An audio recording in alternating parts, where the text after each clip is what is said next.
दोस्तों आदाब, मेरा नाम सलीम आज़ाद है और आप देख रहे हैं यूट्यूब चैनल ग्लोबल बाउंड्री।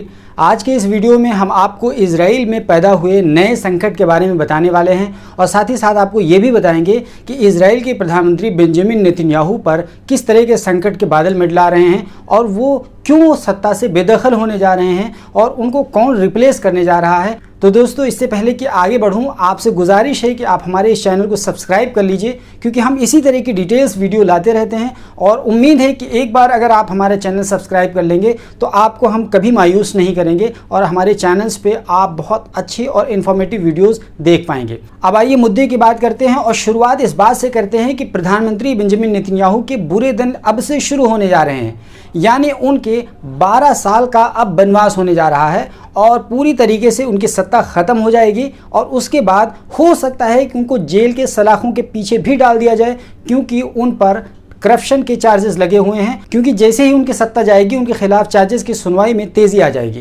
तो इस तरीके से कहा जा सकता है कि बेंजामिन नेतन्याहू के बुरे दिन शुरू हो चुके हैं। आपको याद होगा कि अभी पिछले दिनों इजरायली प्रधानमंत्री बेंजामिन नेतन्याहू ने 11 दिनों के अंदर गजा में इतनी बुरी तरीके से बमबारी की थी कि उसमें कई सारे बच्चों की और कई सारे सिविलियंस की जान गई थी। इससे न सिर्फ है कि पूरी दुनिया में बेचैनी थी, बल्कि खुद उनकी ज्यूज कम्युनिटी यानी यहूदी कम्युनिटी ने उनकी मुखालफत करनी शुरू कर दी थी। आपको याद होगा कि अमेरिका का एक शहर है न्यूयॉर्क, जो बहुत बड़ा शहर है और वहाँ यहूदी बहुत बड़ी संख्या में रहते हैं। यही वजह है कि हम उसको जब बोलते हैं तो न्यूयॉर्क ना बोल करके हम उसको ज्यू यॉर्क बोलते हैं। यानी आप अंदाज़ा लगा लीजिए कि कितनी बड़ी संख्या वहाँ यहूदियों की हो सकती है। लेकिन आपने पिछले दिनों देखा होगा कि न्यूयॉर्क के यहूदी खुद इजरायली प्रधानमंत्री के खिलाफ नारेबाजी कर रहे हैं और पैलेस्टाइनियन के फेवर में नारे लगा रहे हैं। तो आप अंदाज़ा लगाइए कि किस तरीके से बेंजामिन नेतन्याहू का पूरी तरीके से पासा पलट गया है और उनका पहिया 360 डिग्री घूम गया है। अब आइए देखते हैं कि किस तरीके से इजराइल में सत्ता बदलने जा रही है और प्रधानमंत्री बेंजामिन नेतन्याहू के सत्ता का खात्मा होने जा रहा है, यानी तय है, हो चुका है लगभग। बस सिर्फ और सिर्फ क्या है, पार्लियामेंट से वोट ऑफ कॉन्फिडेंस हासिल करना है, उसकी मंजूरी मिलनी है और उसके बाद में जो इजराइल के प्रेसिडेंट है रेविन रिवलिन, उनकी अनुमति मिलनी है और फिर उसके बाद में ये दोनों नेता, जिसका नाम है यार लेपिड और नफ्ताली बेनेट, मिल करके सरकार बना लेंगे। आप देखिए कि कुल मिलाकर के 8 पार्टियां हैं जो कि अपोजिशन पार्टियां थीं। बेंजामिन नेतन्याहू एक तरफ थे, उनकी पार्टी का नाम था लिकुद, उनकी 30 सीटें थीं और कुल मिलाकर के अगर इजरायली पार्लियामेंट की बात करें तो इजरायली पार्लियामेंट, जिसको कनेसेट बोलते हैं, टोटल 120 सीटें हैं और सत्ता हासिल करने के लिए यानी बहुमत के लिए मेजॉरिटी के लिए 61 सीटें चाहिए, जैसा कि यहाँ पे आपको दिख रहा है। लेकिन चूंकि बेंजामिन नेतन्याहू अपनी अक्सरियत हासिल नहीं कर पाए और उनको 28 दिनों का समय दिया गया था, जिसकी डेडलाइन 2 जून तक थी। 2 जून तक फाइनली वो अपनी अक्सरियत नहीं हासिल कर पाए और जबकि उनके खिलाफ उनके ही अपोजिशन के रहनुमा और तमाम लीडर्स 8 पार्टियों ने मिलकर के एक कोलिशन बनाया और उस कोलिशन के नतीजे में उनकी सरकार को एक गिराने का फैसला कर लिया और लगभग बेंजामिन नेतन्याहू की सरकार का गिरना तय हो गया है। आप ये देखिए कि यश अतीद और यमीना, ये दोनों जो मुख्य पार्टियां हैं, ये दोनों मुख्य पार्टियों की ये मुख्य नेता हैं। ये यश अतीद के पार्टी के जो मुखिया हैं उनका नाम है यार लेपिड और यमीना पार्टी के जो मुखिया हैं उनका नाम है नफ्ताली बेनेट। ये देखिए, नफ्ताली बेनेट ये कभी बेंजामिन नेतन्याहू के बड़े करीबी हुआ करते थे और उनके वज़ीर थे, लेकिन आज देखिए उनके खिलाफ खड़े हुए हैं। तो सियासत में कब क्या कुछ हो जाए कुछ नहीं कहा जा सकता। अच्छा, उसके अलावा आप देखिए कि ब्लू एंड वाइट पार्टी जो आपको दिख रही है, ये बेनी गैंट्स की पार्टी है। अब बेनी गैंट्स आपको पता होगा वो कौन है। बेनी गैंट्स वही हैं जो इस वक्त इजराइल के डिफेंस मिनिस्ट्री में थे और अभी हाल ही में गजा में जिन्होंने बमबारी के लिए सब कुछ सारी प्लान किए थे। अब देखिए वो किस तरीके से उनसे छिटक गए हैं बेंजामिन नेतन्याहू से। उसके बाद लेबर पार्टी है और इस तरीके से न्यू होप्स है, मेरिट्स है और आज सबसे आखिर में हम जो बात करने जा रहे हैं ये राम की, यानी यूनाइटेड अरब लिस्ट जिसको बोलते हैं। तो यूनाइटेड अरब लिस्ट ये सबसे इम्पॉर्टेंट पार्टी इसमें बनने जा रही है और उसके जो मुखिया हैं उनका नाम है मंसूर अब्बास। ये देखिए मंसूर अब्बास की तस्वीर है और ये मंसूर अब्बास ही उसके मुखिया हैं और ये किंग मेकर की भूमिका में है। यानी इसकी सिर्फ 4 सीटें हैं कैनेसेट में, लेकिन उसके बावजूद भी इसके बगैर ये संभव नहीं था कि इजराइल में किसी तरह की सरकार बन जाए। फाइनली अगर आप ये देखें तो यश अतीद की 17 सीटें हैं कैनेसेट में और यमीना की 7 सीटें हैं, लेकिन चूंकि 17 और 7 से तो सरकार बनने वाली नहीं है, तो उसके अलावा ब्लू एंड वाइट्स की सीटों को भी मिलाया है, लेबर की सीटों को मिलाया है और इजराइल बितनियों की भी सीटों को मिलाया है, न्यू होप्स की सीटों को मिलाया है और मेरिट्स की सीटों को भी मिलाया है। फाइनली जब नहीं अक्सरियत का आंकड़ा छू पा रहे थे, तो उनको राम का सहारा लेना पड़ा। ये राम दरअसल ये हिब्रू में यूनाइटेड अरब लिस्ट का एक एब्रिविएशन है, उसका शॉर्टकट है, मुखफ़फ़ है। तो कुल मिलाकर कहें तो आंकड़ा 61 आता है बहुमत का, क्योंकि इजराइल की जो पार्लियामेंट है जिसको कैनेसेट बोलते हैं, उसमें टोटल 120 मेंबर्स होते हैं और बहुमत के लिए 61 मेंबर का होना ज़रूरी है। और आज तक इजराइल की हिस्ट्री में आज तक कोई भी बहुमत के साथ इजराइल में सरकार नहीं बना पाया है। यहाँ तक कि आपको हैरत होगी ये बात जान करके कि जो इजराइल के पहले प्रधानमंत्री थे जिनका नाम था डेविड बेन गोरियन इतने ज़्यादा पॉपुलर होने के बावजूद भी वो सरकार बहुमत के साथ नहीं बना पाए थे। उनको सिर्फ और सिर्फ 46 सीटें मिली थी। तो इस स्लाइड में आपने देख लिया कि इजरायली गवर्नमेंट का अगला क्या कुछ नक्शा होने जा रहा है। हाँ, यहाँ पर जो सबसे बड़ा इंपॉर्टेंट रोल होगा ये मंसूर अब्बास का होगा। ये याद रखिए, मंसूर अब्बास यहाँ किंग मेकर हैं। इनकी गर्चे 4 सीटें हैं लेकिन यही किंग मेकर हैं। अगर ये 4 सीटों का सपोर्ट खींच लेंगे तो ये दोनों लोग सरकार नहीं बना पाएंगे। मैंने इन दोनों की तस्वीरें यहाँ क्यों लगाई हैं, यानी यार लैपिड की और नफ्ताली बेनेट की तस्वीरें यहाँ क्यों लगाई हैं? दरअसल यही दोनों लोग बारी बारी से इजराइल के प्रधानमंत्री बनने वाले हैं। पहले नफ्ताली बेनेट को मौका मिलेगा प्रधानमंत्री बनने का और 27 अगस्त सन 2023 को यार लैपिड बन जाएंगे, यानी 2025 तक के लिए ये प्रधानमंत्री बन जाएंगे। तो पहले इनको मौका मिलेगा, हालांकि इनके सिर्फ 7 सीटें हैं, उसके बावजूद भी इनको पहले मौका मिलेगा।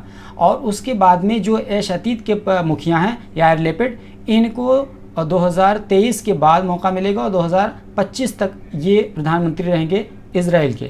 आपको यहाँ पर बताते चलें कि इजराइल में सिर्फ और सिर्फ 4 सालों के लिए वहाँ पर प्रधानमंत्री चुना जाता है और वहाँ भी पार्लियामेंट्री निज़ाम है, पार्लियामेंट्री सिस्टम है। लेकिन वहाँ का चुनाव थोड़ा सा अलग होता है। थोड़ा सा मैं आपको वहाँ के चुनाव के बारे में बता दूं कि दरअसल वहाँ का जो चुनाव होता है वो भारत की तरीके से नहीं होता है। भारत में क्या होता है कि भारत में चुनाव के लिए कैंडिडेट्स खड़े होते हैं और जनता उन कैंडिडेट्स को वोटिंग करती है। लेकिन इजराइल में ऐसा नहीं है। इजराइल में कैंडिडेट्स को वोटिंग नहीं की जाती है, इजराइल में डायरेक्टली पार्टी को वोटिंग की जाती है और बाद में उन्हीं वोटों को आधार बना करके उसी के प्रोपोर्शन के एतबार से कैंडिडेट्स बना दिए जाते हैं और कह दिया जाता है आपको 3 सीटें मिली हैं, आपको 4 सीटें मिली हैं, आपको 15 सीटें मिली हैं। यानी जिसको जिस प्रोपोर्शन में वोट मिला है उन्हीं के आधार पर 120 से उसको मल्टीप्लाई किया जाता है और फिर उसको बता दिया जाता है कि आपको इतनी सीटें मिली हैं और आप इतने मेंबर्स अपने कैनेसेट में भेज सकते हैं। तो ये कुल मिलाकर के उसका मामला है। बहरहाल 120 कैनेसेट्स के मेंबर्स होते हैं और ये आज से नहीं, ये शुरू से ही है। यहाँ आप ये बात सोच रहे होंगे कि इजराइल में भला अरब के मुसलमान कहाँ से आ गए और वो इतने पावरफुल कैसे आ गए इजराइल में। तो आपको यहाँ बताते हुए चलें कि इजराइल की अगर देखेंगे तो कुल जनसंख्या है लगभग 88 लाख। उसमें से जो यहूदियों की संख्या है वो 68 लाख के करीब है और अगर मुसलमानों की बात करें तो 18 लाख मुसलमान पाए जाते हैं। तो अब सोचिए कि अगर इजराइल में 18 लाख मुसलमान पाए जाते हैं तो जाहिर सी बात है उनकी एक पार्टी तो बननी ही थी और वो बनी भी, यूनाइटेड अरब लिस्ट।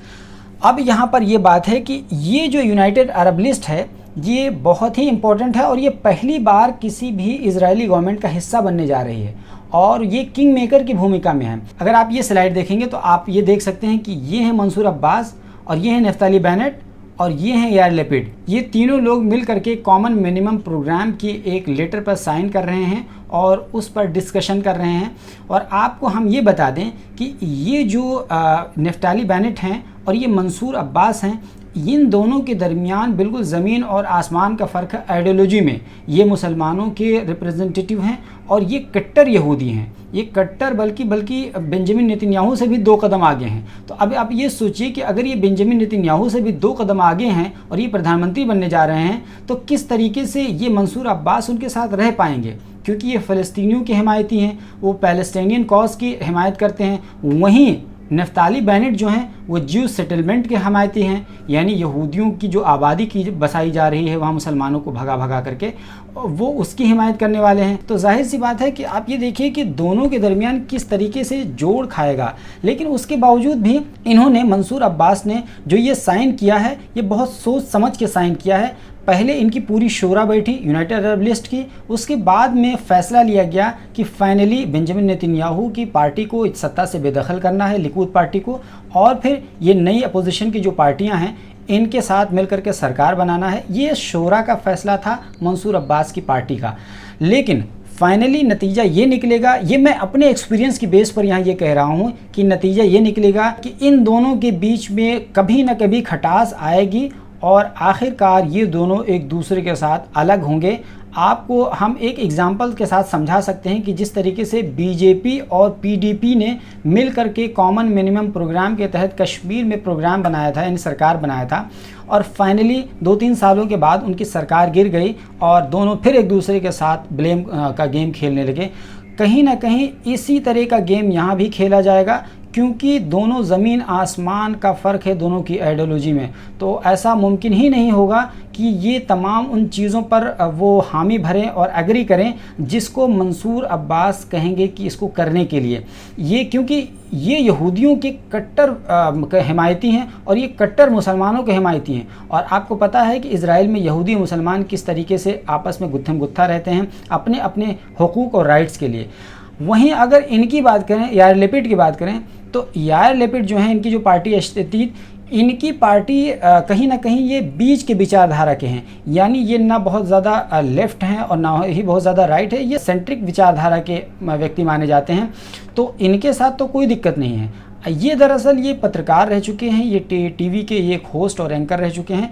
तो ये बहुत काफ़ी हद तक इन्होंने दुनिया को देखा है, समझा है। ये पहले पॉलिटिशियन नहीं थे, बाद में पॉलिटिशियन बने। जिस तरीके से आशुतोष ने आम आदमी पार्टी ज्वाइन किया था और फिर उसके बाद में वो नेता बन गए थे, तो इसी तरीके से ये पहले एंकर थे और बहुत ही प्रोमिनेंट एंकर थे। बाद में इन्होंने पार्टी ज्वाइन की और पार्टी बनाई और फाइनली ये एक पॉलिटिकल लीडर बन गए। और लेकिन इनकी विचारधारा सेंट्रिक विचारधारा है, इनका लेफ़्ट और राइट से कोई लेना देना नहीं है। तो कुल मिलाकर के अगर हम इस पार्टी में, इस कॉलिशन में बात करें, तो इसमें हर तरह के लोग हैं। मतलब एक्सट्रीम फॉर राइट है, एक्सट्रीम फॉर लेफ्ट है और बीच बीच के लोग भी पाए जाते हैं। तो कुल मिलाकर के कहें ये नया फ्रेमवर्क है और इस तरीके से आपस में लोगों ने समझौता किया है। कुल 8 पार्टियां मिलकर के सरकार बनाने जा रही हैं। वहीं अगर इस कॉलिशन गवर्नमेंट के बारे में बात करें तो फ़िलिस्तीनी मुसलमानों के रहनुमाओं की राय ये है और उनका ये कहना है कि Palestinians have seen dozens of Israeli government throughout history, right, left, centre, as they call it, but all of them have been hostile when it comes to the rights of our Palestinian people, and they all had hostile policies of expansionism. तो कुल मिलाकर के ये कहें कि Israel में रहने वाले मुसलमान या दूसरे पैलेस्टाइनियन मुस्लिम इस कॉलिशन गवर्नमेंट के साथ राज़ी नहीं हैं और उनका ये मानना है कि अगरचे यूनाइटेड अरब लिस्ट यानी मंसूर अब्बास की पार्टी उसमें भागीदार है, लेकिन कहीं ना कहीं इससे मुसलमानों को फ़ायदा होने वाला नहीं है, उनका ऐसा मानना है।